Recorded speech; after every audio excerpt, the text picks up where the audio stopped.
Hello, everyone. Welcome to News Now, the Belmont Journal's daily update on what's going on in the community of Belmont. I'm your host, Roger Colton. I have with me today Marie Warner, who is chair of the No Override Now committee, who's urging a no vote on question 1 this spring. Marie, thanks for joining us. Let's start out with the fundamentals.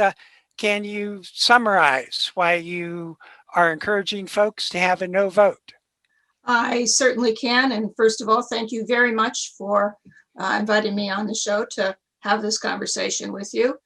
And I represent the sentiments of everyone that's supporting the no override now, in that now is just not a good time for an override. We are still in a pandemic. It's influenced the economy. Checked with our treasurer just yesterday, and there's 7% of the households in Belmont are delinquent or beyond payment terms for their taxes. It just is a bad time to introduce an override, and it's going to hurt seniors, small businesses, and everyone in the town. So looking at the name of the committee, it's No Override Now. Does the word now have significance then? It sounds from your answer like it does. Yes, it does.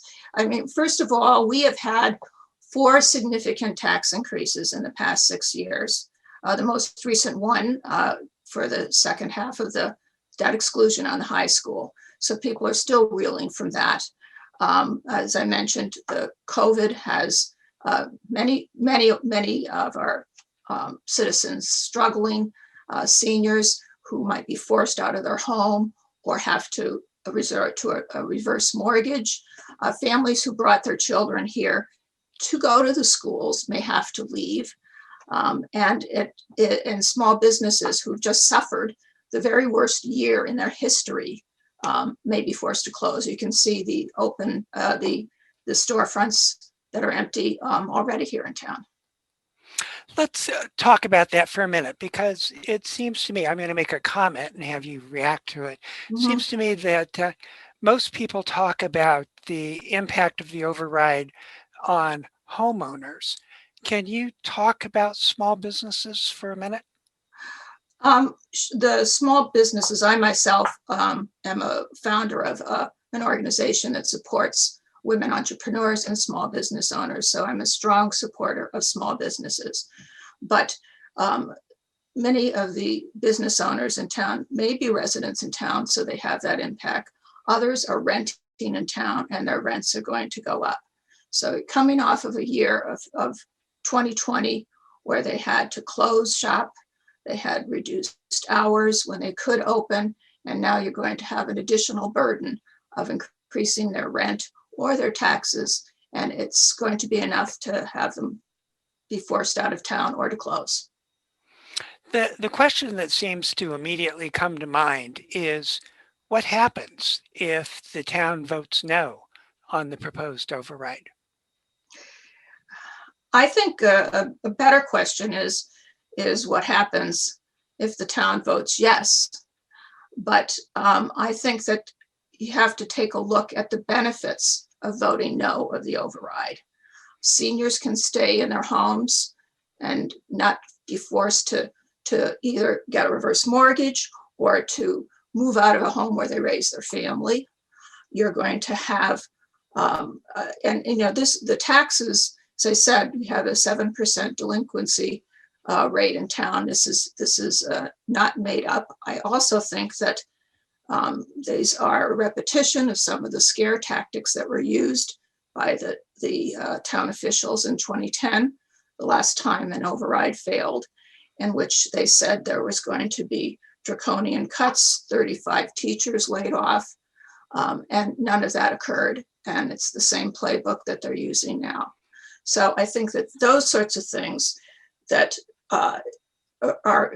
reflect the fact that now is not the time for an override. The delinquency rate, things like the school enrollment is actually down. Why don't you wait to see if that's a trend or if it continues? The we learned this week that the Massachusetts stands to gain about $8.2 billion in money from the stimulus.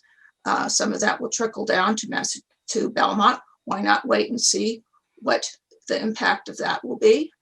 And just ultimately, just after coming out of COVID, is just not the right time to raise taxes for anyone in the town. And it sounds like when the public hears that there is a need for 6 million and change, let's say, in increased taxes, the committee advocating a no override now simply disagrees that that need exists. I think that the need for an override does not exist. I think that you could take a look at the budget that we have and find places to find efficiencies. And the January 23rd Fork in the Road meeting, the chair of the select board stated that there was actually enough free reserves to tap to not do an override this year. So he, an economist, is admitting that that's there. We have not yet seen what the structural impact group is going to recommend nor act on it. And I think that I understand they have hundreds of ideas that they can tap. As I said, that we may get some additional funds. So I think that that imposing a tax burden on the seniors and on struggling families is just an inappropriate time coming out of the crisis that we've had with COVID and the tax increases that we've just had. I'd like to pose the same question to you that I posed to Ms. Dorn, who I interviewed for the Yes Committee. And that is, it seems that there are clearly people in town who can't afford to pay increased taxes. That is a truism. On the other hand, there are clearly capital needs that have gone unmet for years and years. And the fact that it's unaffordable doesn't make the capital needs less, but the fact that there are capital needs doesn't make the taxes any more affordable. How do you reconcile those two? I think that work needs to be done to examine what the capital needs are. And as I understand, capital needs plus operating expenses. And I'm sure that there can be ways to close the gap that we have right now, the deficit that we have right now. I don't want to see Belmont, the town of homes, turn into the town of unaffordable homes. And it's actually a mistake that this is a totally wealthy town. The state of Massachusetts reports that 55% of the households in Belmont are between $500,000 and $1 million in valuation.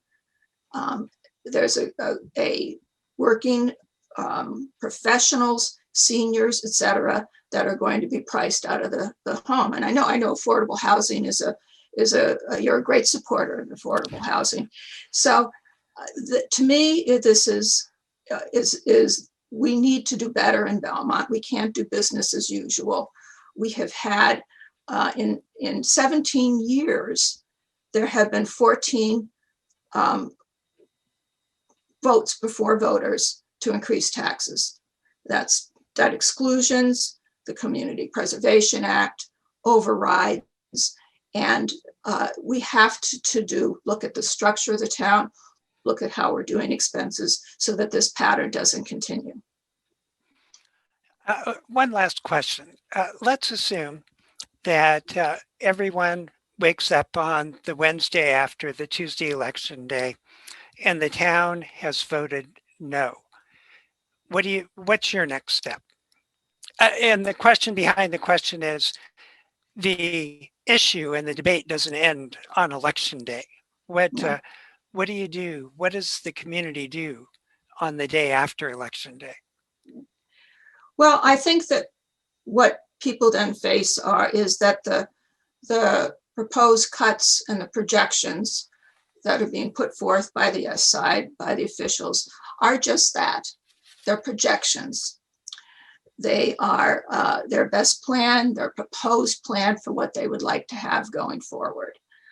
And I think that on that Wednesday, people will begin to say, okay, this is our reality. How do we adjust to this? How do we address the seniors with what they need?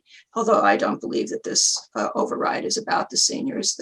They represent only 1% of that override. But how can we help from the seniors to the working parents, to the families, to the professionals that are coming to town, or the couples whose kids have aged out of school? What can we do to serve all of the community and structure our town so that we can go forward without having an override vote or a debt exclusion vote every other year? That's great. Thanks, Marie, for joining us. Marie Warner, Chair of the No Override Now Committee for the town of Belmont, in the town of Belmont. You've been watching News Now, the Belmont Journal's daily update on what's going on in the community of Belmont. Thanks for watching. I'm your host, Roger Colton. I'll talk with you again next time.